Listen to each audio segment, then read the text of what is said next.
What is going on, everybody? Welcome back to the channel. Aftersound here, bringing you Splinterlands content daily. We also stream over on Twitch at This Is Aftersound, so come by and say hello. All right, so this video is actually a special request to go over the basics of Peak Monster. I don't want to say, no, not basics. I should say specifics of Peak Monsters when it comes to how I actually go about renting out my entire deck. Now, again, this is something that I only did for the first time this past season, but I can see myself doing very often in the future, either when I need to step away from the game or I'm traveling or whatever the case might be, or if I just want to take some time off in between after seeing that the ROI was actually pretty good. So, excuse me, let's go ahead and get started here. And I'm going to show you that there's the tools here on Peak Monsters. So once again, I want to give a big shout out to Jarvie and the Peak Monsters team for developing something awesome here. And I know that Peak Monsters has been around for a while and I've used it sparingly here and there. I haven't even discovered all of the features, so there's probably a lot more in here. But in terms of doing what I did specifically, I'm going to show you exactly how that worked. So as you can see here under filters, I already have my deck set, right? So I can go in here and actually set up a bunch of different sets if I wanted to. So I could pick, maybe all of my gold cards, for example, if I didn't want to. I guess you could always click on the gold here. But let's say you were delegating cards to other accounts or whatever the case is, and you want to manage everything from one account. This is where you would go to create the set. So I already have, I'm going to choose all the cards in my main deck. That's what I creatively titled it. And as you can see here, there's a little card thing times one that says, I guess this number is based on how many decks it's included in. I'm sorry, how many sets it's included in. So if Adelaide Brightwing was, for example, maybe in two different sets, right? So maybe I have a set that pulls in my entire deck, and I have a set that pulls in only all of the legendary cards that I own, right? If I want to just look at all the legendaries. Granted, you don't necessarily need all those kinds of sets because all of these filters exist here on the side. So, but if you wanted to, just to make it simple, you never know. I mean, you can get as specific as you want with this. So let me go here and actually add a card to the set. Now, this is not something that I'm going to be keeping long term, but just for example, I have this Angelic Mandarin here. Now you can see there's nothing to the side of him showing that he's not part of a set. So if I wanted to add him to a set, all I need to do is click on the checkbox next to him, and I can click on multiple people, right? So for example, let me say I want to do Adelaide Brightwing and the gold foil Angelic Mandarin. And I can go over here, and as you see in the top corner, it shows the number of cards selected, which is 2. I click on that.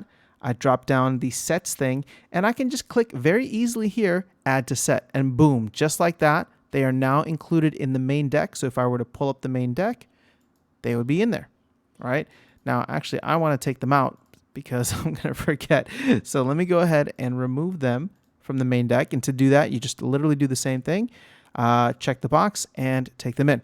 Now, here is where things get very fun and easy and make your life hopefully incredibly simple. So see, look, they're still popped up here for example. So let me go ahead and refresh the entire thing. They should be removed now from the deck. So I'm going to go ahead and click all the cards in my main deck. So there we go. I got all the cards in my main deck. As you can see, none of them are being rented out except for that one Mycelic Morphoid, which I forgot to pull back. So I'll get that back in about 9 hours. Now, if I wanted to, I could just go ahead and select all of the cards here if I wanted to go ahead and let me just deselect that. And now you can see I have 123 cards selected as part of the main deck, right? Or whatever set that you want to do. Now here is where the beauty comes in, because if you go down to rent, which for some reason is not working right now, and I don't know why. Oh, maybe it's because I've played with some of these cards, so I cannot play with them, I'm assuming. Let's see. Or I cannot rent them out. Can I rent this one? Nope. Okay. So you would have to leave your deck for the 24 hours or the cards for the 24 hours. Like, see the status played here. And I wonder, is there something that can uncheck that? Maybe not. So let me sort by status played. Okay, so now all the ones that are status played. Let's say I wanted to rent out my deck today. I've just played with all of these different cards, but for the rest of them, I want to get a head start because I don't want to wait the full 24 hours until all of those are ready to go.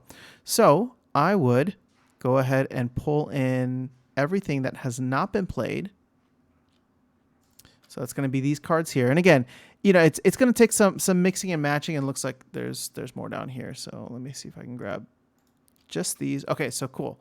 I got this bottom portion here that has not been played, and then I got this middle portion here that has not been played.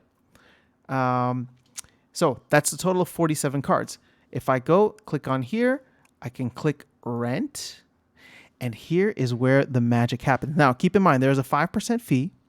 But what you can do is load this button here. It says load. And what we do is they check the Splinterlands API information for the lowest listed rental price and then set your card for 1% lower. So essentially, whatever the market rate is going for right now, whatever the lowest rate is, they are going to undercut it by 1%. So I'm going to click load here, and it might take a minute or a couple seconds or whatever, but you can start to see all of these cards have prices loaded in.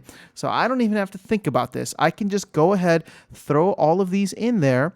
And then, you know, if something like Magi Necrosi, this is an interesting case because, for example, this card is not going to, what this is essentially saying is that there's no, level 4 Magi Necrosi available on the market for rent. So therefore, it doesn't have a frame of reference. So for this one, I can, you know, maybe go check the game real quick to see how much it should go for, or I can just choose, you know, whatever I want here. And you can go to each individual card and change it, right? Like if I want to say, okay, like instead of Venari Heatsmith going for 11.5 DEC, if I want to undercut it more, I can change that to 10. Even more so, if you don't care and you just want to get everything moved, you can choose all of these cards. And maybe for some people that have larger collections, you know, you can choose all of the same card, for example, and then you just come in here, like you choose a set of like maybe all the common rewards cards or all the common rare cards or whatever the case that you have that you're trying to rent out. You just come through here and you can hit bulk price, and I can set all of them to rent out for 1 DEC or 2, 3, 4, whatever the case is. I'm honestly not sure what the YROA and the CP/DEC is, but oh, okay. Well, these are just more ways that you can play with. Okay, these are just more ways that you can play with it. So if you wanted like collection power per DEC and trying to rent it out at that level, granted, I really only think about collection power per DEC when I'm the one renting. So I don't know. I don't know that I would use this as much. I would probably use the set lowest market price, load this in, and then just use that as a frame of reference to see where the market is currently sitting. For some individual cards, you may need to check here and there just to get, you know, just to get a feel for it. And then you go down here and hit confirm. Now, I am not going to hit confirm because I don't want to rent out my deck. There are a couple days left in the season, and I am here to grind it out and try to get as high as possible in league and rating that I can. So hopefully that was helpful for you guys. I tried to walk through every single step that I take whenever doing this. And again, I've only done it once, so hopefully I showed it the right way. But even more so, I'm hoping that there will, you know, again, big shout out to the Peak Monsters team and to Jarvie, and hopefully there will be even more innovation in the future to make things in your life and my life as Splinterlands players and asset owners even easier. So that's all I have for you guys in this video. Hopefully it was helpful or at least entertaining. If you are getting some value out of it, I would appreciate if you would consider liking and subscribing. It's a free and easy way to support the channel. Other than that, have an amazing rest of your day. I will catch you all in the next video, and I will see you around the game. Take care.